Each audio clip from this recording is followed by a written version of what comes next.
সোণাৰীত আৰক্ষীয়ে আটক কৰিলে ডিমাপুৰৰ পৰা নিষিদ্ধ ড্ৰাগছ সৰবৰাহ কৰা এজন সৰবৰাহকাৰীক। উদ্ধাৰ নিষিদ্ধ ড্ৰাগছ। সোণাৰী নগৰৰ ভজু বেছিক তিনিআলিত বুজন পৰিমাণৰ নিষিদ্ধ ড্ৰাগছসহ এজনক আটক কৰে সোণাৰী আৰক্ষীয়ে।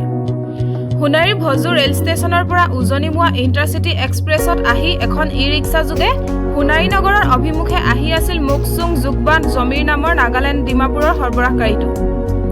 সোণাৰীত দুদিন পূৰ্বে আৰক্ষীয়ে হাতে লোটে ধৰা ৰছিদ ৰহমানক আৰু আজি পুনৰ 10 গ্ৰাম নিষিদ্ধ ড্ৰাগছসহ ডিমাপুৰৰ পৰা সোণাৰীত ড্ৰাগছ যোগান ধৰিবলৈ অহা সৰবৰাহকাৰীক আটক কৰে সোণাৰী আৰক্ষীয়ে। চৰাইদেউৰ পৰা Ratul Gogoi report, any voice.